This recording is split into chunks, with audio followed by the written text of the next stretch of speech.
자, 여러분 안녕하십니까? 자, 백이중 세무사입니다. 자, 알기 쉽게 모든 삼남한상, 모든 현상을 알기 쉽게 설명하는데 평생을 바쳤습니다. 자, 오늘은 여러분들 개인 사업자 딱 시작하면요. 그 다음 해 5월달이 되면은 국세청에서 안내문이 날아오죠. 종소세 안내문이 날아오는데 거기 보면은 간편장부, 복식부기 이런 식으로 말이 나옵니다. 그래서 귀하는 간편장부이므로 이번에 신고 잘하세요 또는 귀하는 복식부기니까 신고 잘하세요 이런 안내문이 날아옵니다. 자, 간편장부, 복식부기 이거 정말 우리가 한번 알아볼 필요가 있겠다, 그죠? 자, 간편장부, 복식부기는 말이죠. 법인은 해당 사항 없습니다. 법인은 무조건 복식부기고 간편장부 복식부기를 구분하는 것은 오로지 개인 사업자만 해당됩니다. 그래서 개인 사업자, 자, 여러분들이 간편장부 뉘앙스를 한번 보세요. 간편, 아주 뭔가 간단한 장부네. 복식 보세요. 이야, 이거 우리가 복식, 그죠? 뭔가 복잡한 느낌이 들죠? 아니, 복식이라는 게 한 명이 아니고, 싱글이 아니고, 더블, 두 명 아닙니까? 뭔가 두 개가 있는 거네? 그러니까 굉장히 복잡하다, 그죠? 그래서 간편장부는 한마디로 말해서 뭐다? 아주 단순한 겁니다. 간편장부는 예를 들자면요. 우리 어머니가 집에서, 우리 엄마 집에서 가계부 쓰는 거하고 똑같습니다. 자, 그러면 가계부 한번 보죠. 자, 엄마가 11월 달에 가계부를 쭉 씁니다. 월급 200만원 플러스 들어왔네. 콩나물 시장 가서 1000원치 샀네. 마이너스 기름값, 차기름값 나갔네. 마이너스 20만원. 쭉쭉쭉쭉쭉 이렇게 한 달 동안 쭉 집계를 합니다. 그런데 해보니까 적자 마이너스 30만원 구멍이 나버렸네. 그럼 우리 엄마는 어떻게 됩니까? 굉장히 우울해진다, 그죠? 그래서 우리 엄마는 이제 우리 아빠한테 여보, 우리 이대로 가다가는 안 되겠어요. 뭐라 그럽니까? 자, 허리띠 졸라맵시다. 여보, 당신 하루 용돈 만원, 그거 너무 많아. 이제 8,000원으로 줄입시다. 여보, 당신 담배 끊고, 그렇죠. 술도 적당히 하고, 모임도 나가지 말고, 이런 식으로 의사 판단, 우리가 결정을 내릴 때, 이 가계부를 통해서 결정을 내린다, 그죠? 그러면은 우리 엄마는 도대체 뭘 보고 이렇게 판단하는 겁니까? 왜 우리 아빠한테, 그죠? 허리띠 졸라매자 이렇게 얘기를 하는 겁니까? 그렇죠. 적자, 마이너스 아니에요. 이 마이너스라는 거는 우리 엄마는 오직 돈이 나가고 들어오는 것만 관심이 있습니다. 가계부는 오로지 현금, 돈이 나가고 들어오고 이것만 쓰는 겁니다. 그래서 우리가 이걸 갖다가 전문용어로는 현금주의다 이런 표현을 씁니다. 현금주의. 그런데 그런 표현 다 잊으시고 한마디로 말해서 돈이 들어오고 나가는 것 이거에만 only 우리 엄마는 관심이 있습니다. 그죠? 그런데 복식부기는 뭐냐면요. 당연히 돈 나가고 들어오는 거, 당연히 관심 있죠. 당연히 관심 있죠. 도대체 얼마의 돈이 남는지 당연히 알아야 될 거 아니에요. 플러스 자산과 부채도 관심이 있습니다. 자산과 부채도 관심이 있습니다. 그죠? 그래서 복식부기는 수입과 지출, 여기 이제 가계부입니다. 들어오고 나가고 쭉 하면은 마찬가지로 마이너스 30만원 이렇게 나오겠죠. 동시에 자산과 부채가 생깁니다. 하나의 거래가 생기면은 복식부기는 반드시 자산과 부채가 동시에 잡힙니다. 그래서 은행에서 말이죠. 여러분들이 이걸 가계부를 쓰는 엄마가 은행 갔습니다. 은행 담당 대출 담당자한테 돈 한 1억 빌려주시오 그럽니다. 그러면은 은행 담당자가 월급 들어오고 뭐 마이너스 쭉 보면요. 적자가 나는데 이거 어떻게 빌려주지? 그럼 뭐라 그럽니까? 은행에서 담보를 제공하십시오. 이렇게 하죠. 담보를 제공하십시오.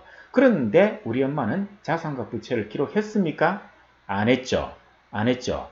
그런데 복식부기로 가면은 자산과 부채가 같이 표시가 된다는 겁니다.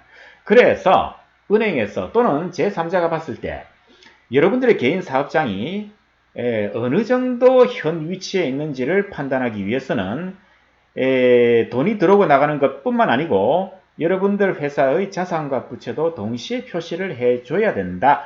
그래야만 그나마 객관적이고 어느 정도 신빙성이 있는 여러분 회사의 상태를 나타내는 게 됩니다. 그래서 복식부기 의무자는 항상 자산과 부채가 동시에 표시가 되더라. 이게 복식부기 의무자입니다. 그죠? 그러면은 간편장부와 복식부기 의무자는 이렇게 차이가 난다면은 어떤 식으로 했길래 도대체 차이가 나느냐 간단한 건 예를 한번 들어봅시다. 엄마가 콩나물 1,000원 구입했습니다. 간편장부는 그냥 마이너스 1,000원입니다. 돈 1,000원 나갔네 땡 이걸로 끝입니다. 그런데 복식부 의무자는요, 우리가 차변 대변해가지고 분개를 해야 됩니다. 자, 우리가 왼쪽에는 콩나물 1,000원이라고 하는 원재료, 그렇죠. 자산이 잡히네. 원재료 자산이 잡히네. 그리고 이쪽에는, 오른쪽에는 반대 현금 나갔다. 현금이 나갔네. 즉, 돈이 나가면서 원재료, 콩나물, 오늘 저녁 반찬거리, 콩나물 원재료가 잡혔네. 그죠? 자산이 다 표시가 되지 않습니까? 그렇죠. 원재료 자산이 잡히죠. 그렇기 때문에 이게 복식부기는 어느 정도 신빙성이 있다. 만약에 은행에서 1억 빌렸다 칩시다. 그럼 우리 엄마는 기분 좋게 돈 1억 플러스 적게 기록하겠죠. 그런데 복식부기는 돈이 1억 들어왔네. 그죠? 돈이 1억 들어왔네. 동시에 뭐가 잡힙니까? 그렇죠. 부채가 잡힙니다. 부채가 잡힌다. 그래서 복식부기는 자산과 부채를 표시할 수 있는 장부다. 이 말입니다. 그래서 국세청 입장에서 말이죠. 당연히 여러분들이 딱 개업을 하면은 모든 사업자의 정보를 국세청이 알고 싶겠죠. 당연히 알고 싶겠죠. 국가가 모든 여러분들의 신상 정보를 다 알고 있으면 어떻게 됩니까? 아주 통치하기 수월하겠죠. 국민을 관리하기, 세금을 쥐어짜기 수월할 거 아니에요. 그런데 모든 국민들한테 전부 다 복식부기로 너희들 신고하라 그러면은 이거 너무 힘들겠다, 그죠? 그래서 조금 간편장부를 적용할 수 있도록 예외를 줬습니다. 그러나 원칙은 뭐라 그랬습니까? 모든 개인 사업자는 복식으로 장부하는 것이 기본입니다. 대원칙입니다. 그런데 아주 영세하고 이제 막 시작하고 그런 사람들은 뭐 솔직히 돈 번 것도 없을 거 아니에요. 그죠? 그런 사람들한테까지 이런 복식부기라고 하는 이런 복잡한 장부를 하라고 할 수는 없는 거 아니에요. 아니, 복식부기는 이거는 회계사무소 이런 데 맡겨야 돼요. 개인이 직접 하려고 그러면요, 이거 머리 아픕니다. 그러려면 회계사, 공인회계사한테 이제 맡기면은 당연히 돈이 들 거 아닙니까? 그래서 국세청에서는, 야, 니네들, 신규 사업자, 너 2019년도 7월 1일 날 개업한 니네들은 2019년도 7월 1일 개업한 니네들은 2019년도 소득을 그 다음에 5월달에 신고합니다. 그때는 업종에 관계없이 이게 중요합니다. 국세청에서는 세 가지 업종을 구분하고 있습니다. 1군, 2군, 3군 이렇게 업종별로 구분을 지어놓고 그 업종별로 간편장부, 복식부기 적용하는 그런 그 기준을 만들어놨는데 모든 업종에서 새로 사업을 시작했다. 그러면 그 해는 무조건 간편장부. 간편장부는 뭐라 그랬습니까? 엄마 가계부. 엄마 가계부는 어떤 특징이 있다? 돈 들어오고 나가는 것밖에 없다. 그렇기 때문에 돈 들어오고 나간 것밖에 없기 때문에 장부 작성하기가 아주 수월하다. 아주 수월하다는 말은 거꾸로 얘기하면 뭡니까? 그렇죠. 대충 신고할 수 있다. 정확하지 않은 신고가 될 가능성이 있다 이거죠. 그래서 간편장부는 요게 말이죠. 이게 아주 정확하게 신고를 한다기보다는 약간 조금 이익이 나는 걸 갖다가 막 이익을 줄여가지고 그런 식으로 신고를 많이들 하죠. 그래서 간편장부는 한마디로 말해서 무슨 장부다? 그냥 대충 하는 장부다. 이렇게 볼 수도 있습니다. 그래서 신규 사업자는 모두 간편장부를 적용하겠다. 그런데 2019년도는 오케이, 국세청이 봐줬습니다. 그래, 니네들 처음 창업했으니까 뭐 무슨 돈을 벌었겠노? 오케이. 그러면은 그 다음에 2020년 요 1년에 대해서 2021년 그 다음에 5월달에 이제 종소세 신고를 해야 되는데 그때는 니네들 2019년도 매출을 따집니다. 즉 전년도 매출이 도소매업은 3억, 음식 숙박업 제조업은 1.5억, 1억 5천만 원, 미용실 등 서비스업 있죠. 7천만 원. 요 금액이 넘어간 경우에는 그때는 복식부기로 신고하라. 이렇게 되어 있습니다. 그래서 만약에 여러분들이 음식점을 2019년도 7월 달에 창업을 했습니다. 그러면 2019년도 그 해는 무조건 뭐다? 신규 사업한 그 해는 무조건 간편장부를 신고한다 그랬죠. 그런데 그 다음에 2020년 요 분에 대해서 2021년 신고할 때는 음식점은 1.5억이다. 자, 다시 말해서 2019년도 그때 매출이 1억 5천만 원을 넘어간다면 여러분들은 2020년 그 해분에 대해서는 복식부기로 신고를 해야 된다는 겁니다. 그죠? 업종별로 금액을 맞춰서 가야 됩니다. 제가 그냥 아주 간단한 업종들, 아주 우리가 눈에 잘 띄는 업종들만 여기 적었지만은 이 1군, 2군, 3군에는 다양한 업종들이 있습니다.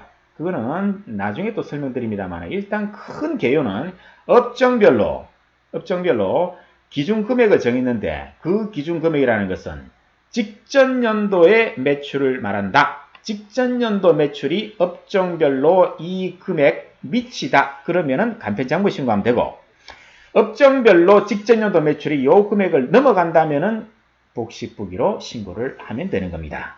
그죠?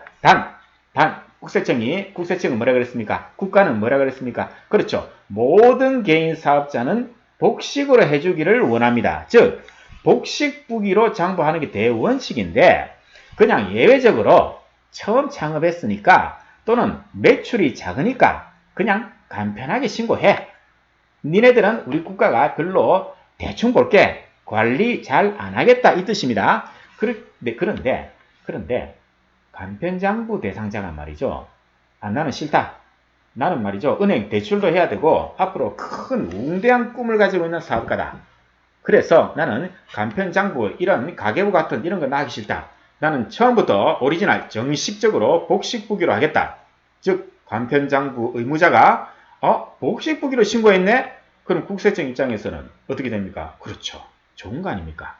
개인 사업자 한 사람이라도 더 많은 개인 사업자가 복식으로 신고해주면은 자산 부채가 다 드러나고 그 회사에 대한 어떠한 전체적인 개요를 국세청이 파악하기 수월하니까 간편장부 대상자가 복식부기로 신고해주면은 기장세 공제, 세금을 아예 빼줍니다. 얼마까지? 100만원까지. 그죠? 100만원까지 세금을 빼주는 제도가 있더라. 간편장부가 복식으로 신고했을 때는 기장세 공제를 특별하게 해줍니다. 100만원까지. 이런 식으로 간편장부 복식부기의 전체 틀을 설명드렸습니다. 여기에서 좀 더 세부적으로 들어가는 게 있지만은 그거는 다음 시간에 합시다. 일단 기본적인 큰 틀은 이렇습니다.